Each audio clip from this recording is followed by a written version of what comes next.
Hello दोस्तों, मैं हूं राजकुमार और आप देख रहे हैं हमारा यूट्यूब चैनल राजकुमार चौरसिया। तो शुरू करते हैं दोस्तों। आज की वीडियो में हम बात करेंगे द्विघात समीकरण के बारे में, यानी कोऑर्डिनेट इक्वेशन के बारे में। द्विघात समीकरण क्या होता है, कैसे सॉल्व किया जाता है और किस टाइप के सवाल इस चैप्टर में आते हैं और कितने इंपॉर्टेंट होते हैं, पेपर में लगाया कैसे जाएगा, टाइम कैसे बचाया जाएगा लगाने के लिए। टोटल का टोटल आज हम इस वीडियो में बताएंगे। वीडियो को लास्ट तक जरूर देखिएगा। दोस्तों शुरू करते हैं। यहाँ पे सबसे पहले हम बात कर लेते हैं द्विघात समीकरण क्या होते हैं। ठीक दोस्तों, तो द्विघात समीकरण की बात आती है तो द्विघात समीकरण वो होते हैं जिनकी यानी बहुपद समीकरण की घात 2 हो। क्या हो? बहुपद समीकरण की घात 2 हो तो उसे द्विघात समीकरण कहते हैं। अब बात आती है बहुपद समीकरण की। तो बहुपद समीकरण किसे कहते हैं? ठीक दोस्तों, सबसे पहले हम बात देख लेते हैं यहाँ पे कि बहुपद समीकरण क्या होते हैं। तो दोस्तों जैसे मान लेते हैं हम कोई संख्याएं, माना कोई संख्या दे दी जाए A0, A1, A2, A3 dot dot कहां तक, AN तक, ये कोई भी संख्या दे दी जाए और वो कौन सी संख्या हो, ये टोटल की टोटल हमारी कौन सी होनी चाहिए, वास्तविक संख्या होनी चाहिए। कौन संख्या? वास्तविक संख्या। ठीक दोस्तों, अब वास्तविक संख्या आ गई है। अब यहाँ पे ये तो हमारी वास्तविक संख्या हो गई। अब बहुपद समीकरण बनाना, हमें बहुपद समीकरण बनाने के लिए क्या करेंगे, इसको जोड़ लेते हैं। A0, A1, A2 plus A3 plus dot dot plus AN तक। तो दोस्तों यही जो समीकरण हमारा बना ये क्या कहलाता है, बहुपद समीकरण कहलाता है। ठीक दोस्तों, अब हम क्लियर हो गया कि बहुपद समीकरण किसे कहते हैं। तो बहुपद समीकरण जब क्लियर हो गया तो बहुपद समीकरण की घात अगर 2 है तो उसे क्या कहते हैं, द्विघात समीकरण कहते हैं। ये टॉपिक हमारा क्लियर हुआ। अब बात करते हैं हम समीकरण के मूल एवं विविधकर के बारे में। तो आज की टोटल वीडियो हमारी किसके आधारित है, मूल और विविधकर पे। ठीक दोस्तों, तो समीकरण के मूल एवं विविधकर क्या होते हैं, कैसे सॉल्व किए जाते हैं, इसको देखिए। तो यहाँ पे कोई भी व्यापक समीकरण दिया रहेगा। व्यापक समीकरण में हम सबसे पहले देख लेते हैं कि हमारा ax² plus bx plus c बराबर 0, यही हमारा एक व्यापक समीकरण है। ठीक दोस्तों, अब क्या कर रहा है, अगर इनके मूल 2 हो, कितने हो, 2 मूल हो या इनके मूल 2 हो। ठीक दोस्तों, -b plus -b² minus 4ac अपान 2a, जहां क्या कह रहा है, b² माइनस 4ac को विविधकर यानी d कहते हैं। विविधकर को किससे प्रदर्शित करते हैं, d से प्रदर्शित करते हैं। ठीक दोस्तों, अब बात कर लेते हैं यहाँ पे विविधकर के पूरे फार्मूले के बारे में। तो दोस्तों यहाँ पे मान लेते हैं कि हमारा कोई समीकरण दिया गया है। समीकरण हम ले लेते हैं क्या, ax² plus bx plus c बराबर 0। ठीक दोस्तों, अब यहां से अगर हमें मूलों का योगफल और गुणनफल अगर ज्ञात करना हो तब क्या करेंगे, तो मूलों का योगफल ज्ञात करने के लिए क्या होता है, मूलों का योगफल। तो इसका फार्मूला होता है मूलों का योगफल का -b/a। ठीक दोस्तों, इसको दूसरे शब्दों में भी हम लिख सकते हैं -b/a का मतलब यानी -b क्या है, यक्स है, तो यहाँ पे हम लिख सकते हैं इसको माइनस यक्स का गुणांक। ठीक दोस्तों, और बटे a क्या है, a के स्थान पे x² है, तो यहाँ क्या लिख सकते हैं, x² का गुणांक। ठीक दोस्तों, 2 तरह का फार्मूला है, चाहे इसको इस तरह याद कर लीजिए चाहे इसको इस तरह याद कर लीजिए। मूलों का योगफल -b/a या माइनस यक्स का गुणांक अपान -x² का गुणांक। तो दोस्तों यहाँ पे मूलों का योगफल ये हो गया। ठीक दोस्तों, अब मूलों का योगफल, मूल कौन कौन से होंगे, जैसे हमारा समीकरण दिया गया है, अगर इसके मूल हमारे दिए हों कौन कौन से, अल्फा और बीटा।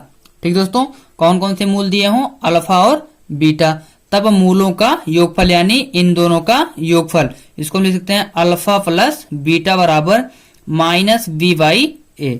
ये हमारा पहला फार्मूला हुआ। ठीक दोस्तों, दूसरा क्या कह रहा है, अगर मूलों का गुणनफल ज्ञात करना हो, क्या ज्ञात करना हो, मूलों का गुणनफल, तब क्या करते हैं। अब दोस्तों यहाँ पे मूलों का गुणनफल के लिए देख लेते हैं, मूलों का गुणनफल। तो गुणनफल में क्या हो जाएगा, अल्फा इंटू बीटा। अब इसको गुणनफल के लिए c/a। ठीक दोस्तों, क्या रहेगा, c/a। अब c को हम क्या कहेंगे, c सी हमारा समीकरण में क्या है, अचर है, तो इसको लिख लेंगे हम अचर पद। क्या लिखेंगे, अचर पद अपान ए क्या है हमारा, एक्स स्क्वायर का गुणांक, एक्स स्क्वायर का गुणांक। तो यहां हम इसको लिख सकते हैं मूलों का गुणनफल यानी अल्फा इंटू बीटा बराबर सी बाई ए, या अचर पद अपान एक्स स्क्वायर का गुणांक। ठीक दोस्तों, दूसरा फार्मूला हमारा हो गया अल्फा इंटू बीटा बराबर सी बाई ए, ये हमारा फार्मूला हो गया। ठीक दोस्तों, अगर व्यापक समीकरण की बात आती है तो व्यापक समीकरण क्या होता है इसका, दोस्तों व्यापक समीकरण होता है इसका x square minus alpha plus beta x plus alpha into beta बराबर 0। व्यापक समीकरण क्या होता है दोस्तों, ये होता है हमारा x square minus alpha plus beta x plus alpha into beta बराबर 0। दूसरे शब्दों में इसको क्या कह सकते हैं, एक्स स्क्वायर माइनस मूलों का योगफल गुणे एक्स प्लस मूलों का गुणनफल बराबर 0। ठीक दोस्तों, इसको हम लिख सकते हैं एक्स स्क्वायर माइनस मूलों का योगफल और एक्स रहेगा यहाँ पे प्लस मूलों का गुणनफल बराबर 0। दूसरे शब्दों में हम इसको कह सकते हैं। ठीक दोस्तों, ये इतना टॉपिक हमारा क्लियर हुआ। अब हम आगे चलते हैं, मूलों की प्रकृति को जानेंगे कि मूलों की प्रकृति को कैसे निकालेंगे कि कौन सी प्रकृति का है। तो दोस्तों मूलों की प्रकृति में ये हमारे होते हैं, यदि अगर दिया गया हो d बराबर बी स्क्वायर माइनस 4ac क्या हो, 0 से बड़ा हो, 0 से बड़ा, यानी d बराबर हम टोटल d हमारा किसके बराबर होता है, B square minus 4ac। d हमारा क्या है, विविध कर, अभी थोड़ी देर पहले बताया कि d की वैल्यू क्या होती है, बी स्क्वायर माइनस 4ac, यानी d का मान यहाँ पे क्या हो, 0 से बड़ा हो। दूसरी कंडीशन क्या है इसमें, d का मान 0 हो। तीसरी क्या दी गई है, d का मान 0 से छोटा हो। यही तीन हमारी मेन कंडीशन होती है और ये दो कंडीशन इससे बनाई गई है। तो यहाँ पे अगर d का मान 0 से बड़ा होगा तब मूलों की प्रकृति क्या होगी दोस्तों, अगर d का मान 0 से बड़ा होगा तब मूल हमारा क्या होगा, दोनों मूल इसके वास्तविक होंगे व असमान होंगे। तो यहाँ पे क्या हो जाएगा, ये हो तो दोनों मूल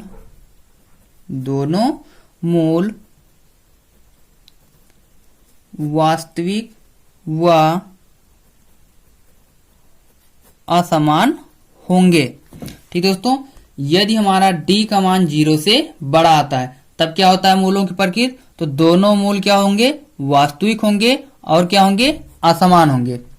दूसरी कंडीशन क्या दी गई है कि d अगर 0 के बराबर आ जाता है, अगर d हमारा 0 के बराबर आ जाता है तब क्या होगा, तो दोनों मूल वास्तविक व समान होंगे।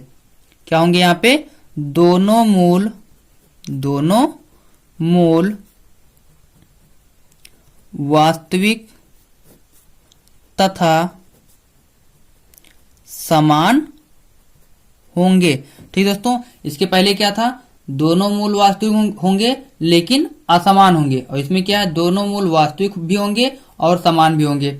तीसरी कंडीशन क्या दी गई है, अगर d का मान 0 से छोटा आता है, d का मान 0 से छोटा आता है तब हमारा मूल क्या होगा, तब मूल क्या होंगे, हमारे काल्पनिक होंगे। मूल क्या होंगे, काल्पनिक होंगे, मूल काल्पनिक होंगे। ठीक दोस्तों, यही तीन हमारी मेन कंडीशन है।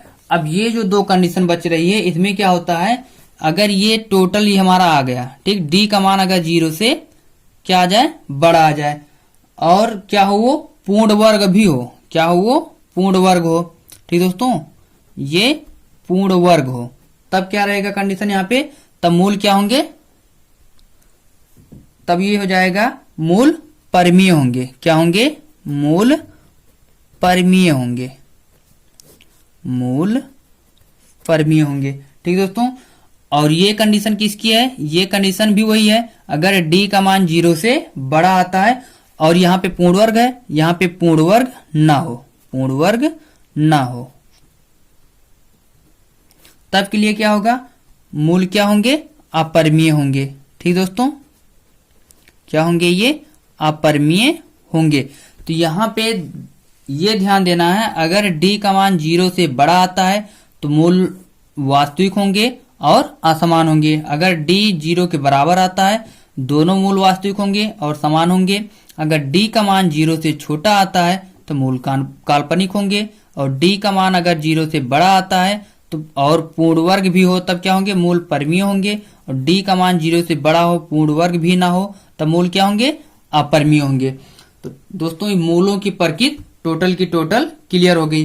अब क्या देखते हैं, आगे हमारे क्वेश्चन दिए गए हैं। क्वेश्चन हमारा क्या दिया गया है, समीकरण 2x² माइनस 11x प्लस 5 बराबर 0 में मूलों का योगफल क्या होगा। दोस्तों समीकरण क्या दिया गया है, 2x² माइनस 11x प्लस 5 बराबर 0 में मूलों का योगफल क्या होगा।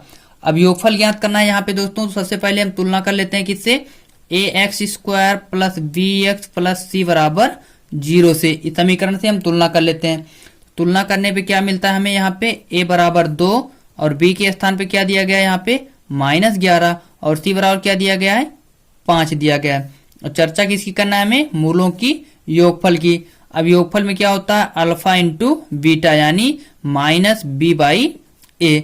अब b के स्थान पे कितना दिया गया, -11 और ये माइनस पहले से है, अपान a के स्थान पे 2, माइनस माइनस हो गया हमारा प्लस 11/2। ये आ गया ऑप्शन नंबर बी, हमारा ये सही हो गया। ठीक दोस्तों, अगला क्वेश्चन दिया गया हमारा, यदि x² माइनस 16x प्लस के बराबर 0 के मूल बराबर हो तो k का मान होगा। अब यहाँ पे किसका मान कह रहा है, k का मान। कौन सी कंडीशन दी गई है, यदि मूल बराबर हो। सबसे पहले मूल बराबर होने की कंडीशन हमें ज्ञात करना पड़ेगा। दोस्तों मूल बराबर होने की कंडीशन कौन सी होगी, यदि b² माइनस 4ac बराबर जब 0 होगा तब। अब बात आती है यहाँ b और a और c की वैल्यू की। तो b की वैल्यू क्या दी गई यहाँ पे, -16। क्या दी गई है, -16। -16 का वर्ग कर लेते हैं, -4 गुणे a के स्थान पे क्या है हमारा 1 और c के स्थान पे क्या दिया गया है k बराबर 0। 16 का जब हम गुणा करेंगे तब कितना आ जाएगा हमारा, ये आ जाएगा हमारा 256 माइनस 4 के बराबर 0 या 4 के बराबर 256। तो के बराबर क्या आ जाएगा हमारा 256/4। अब 256 को काट दिया जाए तो यहाँ पे आ जाएगा 4 छंग 24, 4 चौ 16। तो के की वैल्यू क्या आ गई 64, जो कि ऑप्शन नंबर ना तो ए सही है, ना तो बी सही है, ना तो सी सही है। तो इसमें कौन सा ऑप्शन सही होगा, डी ऑप्शन। अगला क्वेश्चन दिया गया है दोस्तों, x² माइनस 5x प्लस 6 बराबर 0 के मूल होंगे। ऑप्शन से दिए गए हमारे ए वास्तविक और असमान, बी दिया गया वास्तविक और असमान, सी दिया गया परिमेय और असमान, और डी दिया गया अधिकल्पित यानी काल्पनिक। ठीक दोस्तों, अब लगाया कैसे जाएगा इसको, सबसे पहले हम डी की वैल्यू ज्ञात करेंगे। सबसे पहले डी की वैल्यू ज्ञात करेंगे। डी की वैल्यू ज्ञात करने के लिए समीकरण से हम ए बी सी की वैल्यू ज्ञात कर लिए। अब इस ए बी सी की वैल्यू हम जाके डी बराबर b² माइनस 4ac में रखेंगे तो यहाँ से डी का मान हमें प्राप्त होगा। तो डी का मान कैसे प्राप्त होगा, डी बराबर हमारा आ गया 1 यहाँ पे। अब 1 जो है हमारा 0 से बड़ा है, तो 0 से बड़ा है तो ये हो जाएगा हमारा वास्तविक और असमान, जो कि हमारा ऑप्शन नंबर बी सही है। वीडियो पसंद आई हो तो वीडियो को लाइक करें, कमेंट करें और शेयर करें।